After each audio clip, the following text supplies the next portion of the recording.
here today to show the people of Gaza that we know what happened to them, that we will remember it, and that we will tell others. I am here today to apologize to them for my government's shameful silence and for its support of racism, ethnic cleansing, murder, and terrorism. I apologize to the Palestinians for my own ignorance. I am 31 and can honestly say that I knew nothing of this conflict before 9 months ago when I heard Alice Walker speak about Gaza and Israeli apartheid, and then afterwards, shortly after that, was the flotilla attack, which was really what called my attention to it. The targeted assassinations in Palestine are financed by U.S.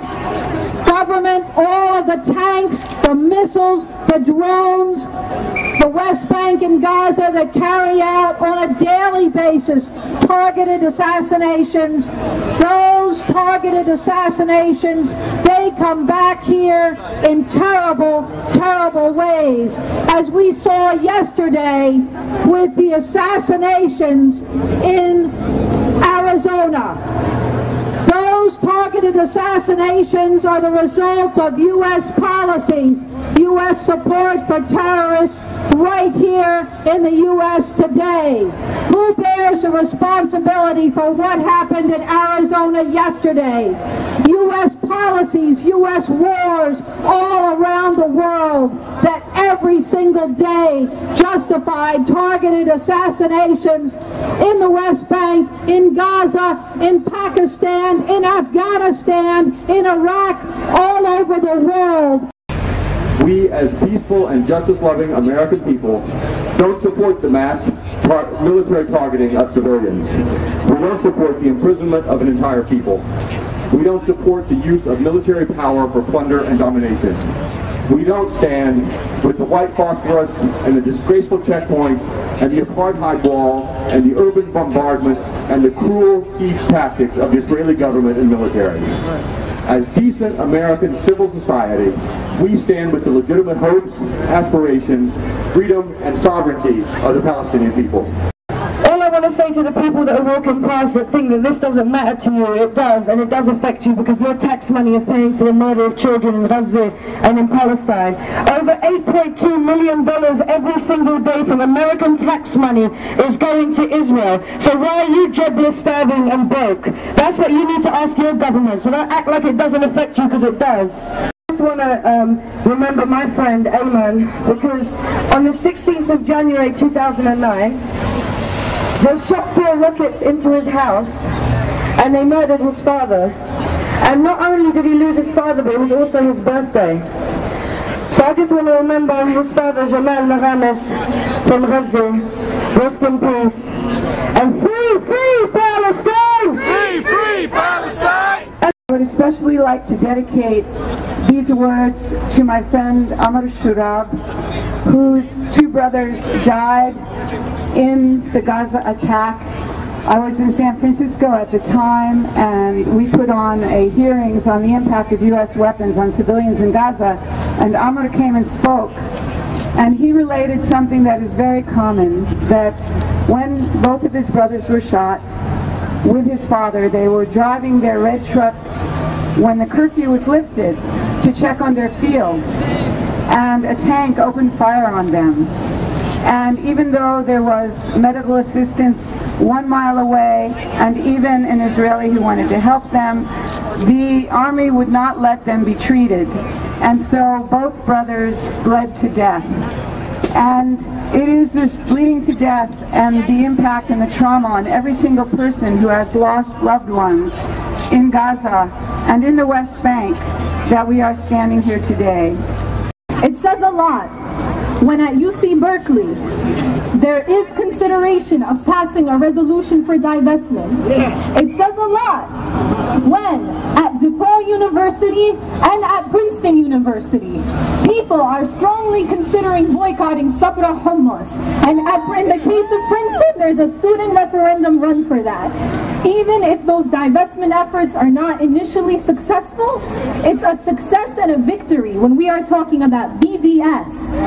In in our institutions, in our universities, and bringing it to the forefront of the discussion. This week, WikiLeaks released a secret cable dated November 3rd, 2008, just briefly before the massacres of 2008 and 2009 began, in which Israel told the U.S. secretly, as if we didn't know, that it was keeping Gaza, quote, on the brink of collapse. Less than 2 months later, Israel unleashed the massacre that killed more than 1,400 people in Gaza, mostly civilians, many of them women and children. As a member of FIRE, Filipinos for Rights and Empowerment, under Gabriela USA, we want to extend our heartfelt solidarity and condolences on the occasion of the 2nd anniversary of the Gaza massacre.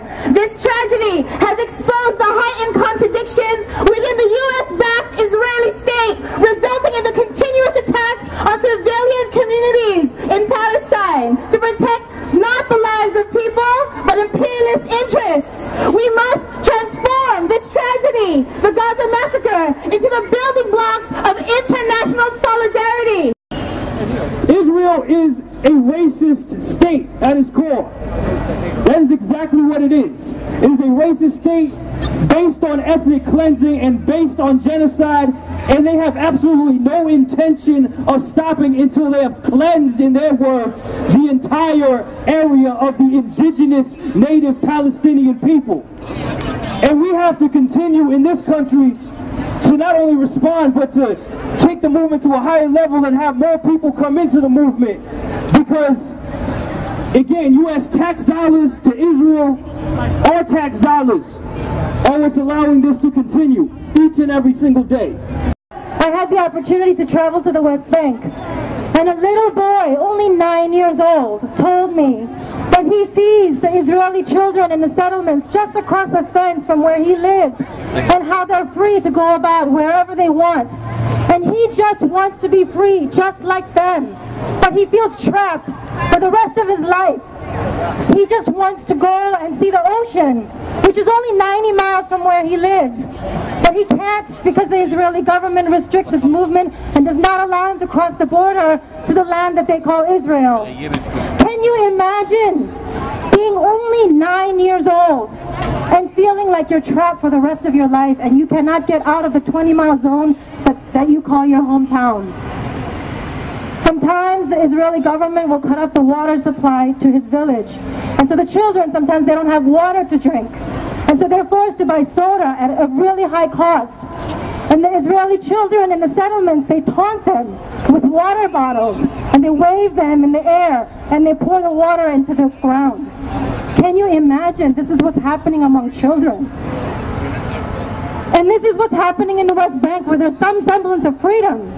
But imagine what happens in Gaza, where there's an impermeable, complete blockade, where nothing goes in and nothing comes out. It is because the Hello Clubs on all our campuses are able to spread propaganda and brainwash the students on our campuses that a voice is needed on campus to counter their propaganda. It is for this reason that it is not only vital but crucial for students to open up clubs on their campuses and raise awareness of the Palestinian cause. We were out here 2 years ago, we've been out here since then. There's not much more to say except that the struggle must continue. And that one of the slogans that came out when the December 12th movement began is true today. That if there is no justice, there will be no peace. If there's no justice, there will be no peace. Free, free Palestine. Thank you. Free, free Palestine! Free, free Palestine! Free, free